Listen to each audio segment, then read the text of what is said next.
Landaben goizaldeko 5 erdiak dira, Volkswageneko sarrera nagusian piketeak fabrikan sartzen ari ziren langileekin batera.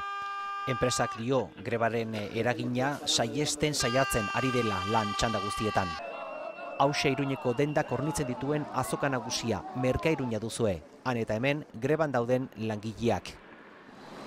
Iruñeko autobus publikoak dira guzti hauek, biltegitik atera direnean, 10:00-tik 7 lanean muturreko orduetan, gutxieneko zerbitzuek aginduta.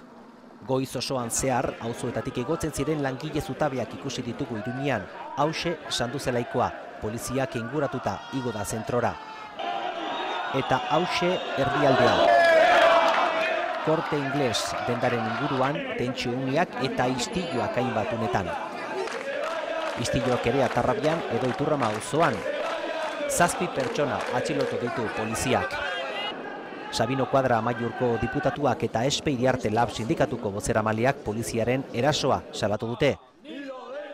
Greba deitu duten sindikatuen arabera, Sakana, Baztanen, Malerrekan edo Bortzirietan erabatekoa izan da lan ustea. Iruñe herrian erantzun oso adierazgarria izan du eta eskasagoa izan da herriberan. Hainbat enpresa aipatu dituzte, Suntsundegin, Kaiaba, Logistika, San Andres, Portland, Bizkofan, Magoto, Sarrio, Arcelor, Funbera.